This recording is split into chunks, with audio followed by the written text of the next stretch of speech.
नमस्कार दोस्तों, आपका स्वागत है।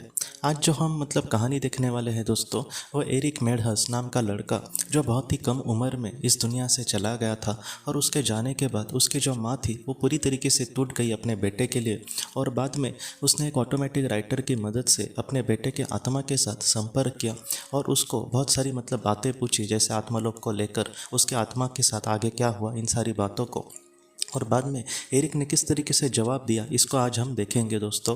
आज के इस भाग में एरिक अपने माँ से ये कहता है दोस्तों कि जब वो इस दुनिया से चला गया आत्मलोक की दुनिया में, तब उसके जीवन की समीक्षा हुई। अपने जीवन में उसने जो भी अच्छे कार्य किए इसलिए उसकी सराहना की गई, और उसने जो कहीं ना कहीं जो कार्य अधूरा छोड़ा इसलिए भी उसको कहीं ना कहीं मार्गदर्शन किया गया दोस्तों। एरिक ये कहता है कि वहाँ पर जाने के बाद जब वहाँ पर भी हम बहुत सारे काम कर सकते हैं जो हमारी इच्छा हो, लेकिन उस काम को पृथ्वी के काम से हम मिला नहीं सकते, क्योंकि पृथ्वी में हमें कहीं ना कहीं मजबूरी के कारण भी बहुत बार काम करना पड़ता है, क्योंकि घर चलाना होता है। तो ऐसे वक्त में हमें पैसों के लिए यहाँ पर काम करना पड़ता है, लेकिन आत्मलोक में वैसा नहीं होता। वहाँ पर पैसे कमाने की कोई भी ज़रूरत नहीं होती। वहाँ पर अगर हमारे दिल की कोई इच्छा हो तो हम खुशी से ऐसा कुछ कार्य कर सके, तो ऐसे कार्य बहुत सारी आत्माएं करती है दोस्तों। तो एरिक को जब ये पूछा गया कि तुम कौन सा कार्य बहुत ही अच्छे से करना चाहते हो, तब एरिक ने ये कहा दोस्तों कि कहीं ना कहीं मेरा आज परिवार जो मेरे लिए दुखी है, क्योंकि एरिक बहुत ही कम समय में इस दुनिया से चला गया था, इसलिए उसका जो परिवार था वो उसके लिए बहुत ही ज़्यादा दुखी था। तो उसने ये कहा कि मैं कहीं ना कहीं अपने परिवार की मदद करना चाहता हूँ, तो उसके लिए मुझे आप कुछ रास्ता दिखाए। और उन आत्माओं ने उसकी कहीं ना कहीं बात जो है वो दोस्तों वो बहुत ही अच्छे से मानी। और किस तरीके से ये जो सारी घटना है वो इस तरीके से घटी दोस्तों कि एरिक की माँ को एक अच्छी ऑटोमेटिक राइटर भी मिली, और उन्होंने बहुत सारे उसको सवाल पूछे। जैसे आज हम इस एरिक पर मुझे लगता है कि हम 30 से ज़्यादा हम वीडियो बना चुके हैं। क्या है दोस्तों, ये जो सारा ज्ञान है एरिक हम सबको कहीं ना कहीं दे रहा है। मैं ऐसे ही समझता हूँ, क्योंकि मैं सच में इतना बड़ा नहीं हूँ।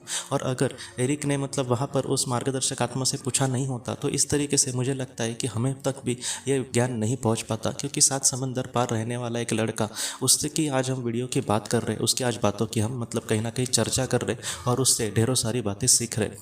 तो कहीं ना कहीं सर्वशक्तिमान ईश्वर का ही मैं इसको चमत्कार समझता हूँ दोस्तों। तो एरिक ने दोस्तों उच्च भली आत्मा से और मार्गदर्शक आत्मा से यही कहा था कि वो अपने परिवार की कहीं ना कहीं मदद करना चाहता है, और उसको उस तरीके से अनुमति दी। और ये जो कार्य है दोस्तों वह आज इतना बढ़ गया है कि हम इतने दूर उनसे रहने के बाद भी हम तक ये जो सारा ज्ञान है वो पहुँच रहा है। एरिक की तो इच्छा थी कि अपने परिवार का दुख वो हल्का कर सके, उनके कुछ सवालों के जवाब दे सके, लेकिन आज कहीं ना कहीं जिन्होंने किसी अपने को खोया है उनको भी एरिक से बहुत ज़्यादा मार्गदर्शन मिलता है दोस्तों।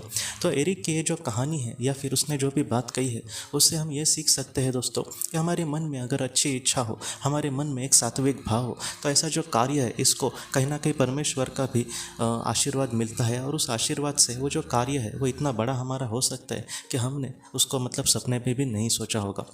इसलिए इस बात को हमें सीखना होगा कि हमारे मन में जो भी अच्छाई है उसको थोड़ा सा हम एक रूप देने की कोशिश करें। बहुत सारे लोगों के मन में एक अच्छी कल्पना होती है, एक अच्छे विचार होते हैं, अच्छी एक ब्लूप्रिंट होती है कि कहीं ना कहीं वो दुनिया में कुछ अच्छा कर सके। लेकिन फिर क्या होता है दोस्तों कि हम रोज़ के हालत में इन सारी चीज़ों को भूल जाते हैं। ऐसा नहीं करना चाहिए। जितना हो सके एक दिन में एक आधा घंटा भी उसके बारे में हम सोचें, बाद में उसके बारे में कुछ करने की कोशिश करें, तो हो सकता है कि उस कार्य को हम बहुत ही अच्छे से कर सके। वो कार्य एक दिन ऐसा भी बढ़ सकता है कि जिसको हमने सोचा नहीं था दोस्तों। इसलिए एरिक की बातों से हम यही सीख सकते हैं कि हमारे जीवन में जो भी हमारे अच्छे विचार है उसको हो सकता है कि सर्वशक्तिमान ईश्वर का अगर आशीर्वाद प्राप्त हुआ, उस तरीके से वो हमारे सामने ऐसे भी लोगों को प्रकट कर सकता है कि जो उस कार्य को और भी अच्छे से बढ़ा सकते हैं, और उसकी मदद ऐसे ही ज़रूरतमंद लोगों को ज़रूर हो सकती है दोस्तों। तो एरिक के माँ ने उसको और भी जो महत्वपूर्ण सवाल पूछे और उसने किस तरीके से उसका जवाब दिया, इसको हम अगले भी भाग में इस तरीके से देखेंगे दोस्तों। तो दोस्तों हम अपने अगले वीडियो में मिलते हैं। आप अपने परिवार का ख्याल रखना। आपका बहुत बहुत धन्यवाद। जिंदगी की रोशनी ये एक कंसल्टेंसी है जो ऐसे लोगों को मदद करने की कोशिश करती है जिन्होंने किसी अपने को खोया है, या फिर जो लोग अपने जीवन में बहुत ही ज़्यादा दुखी है। जो लोग इस संस्था के साथ जुड़ते हैं उन्हें पास्ट लाइफ रिग्रेशन की ऑडियोज़ भेजी जाएगी, जिससे घर बैठे वह पास्ट लाइफ रिग्रेशन का अभ्यास कर सकते हैं। और उन्हें 5 मेडिटेशन ध्यान की भी ऑडियोज़ भेजी जाएगी, और इसके साथ साथ उन्हें PDF किताबें भेजी जाएंगी जो हिंदी और अंग्रेज़ी में है, जो मोबाइल पर या फिर लैपटॉप पर पर आप उसे पढ़ सकते हैं और 10 ऑडियो बुक्स भी आपको भेजी जाएंगी। तो दोस्तों, अगर आप इस संस्था के साथ जुड़ना चाहते हैं तो कृपया इस नंबर पे व्हाट्सएप मैसेज करें।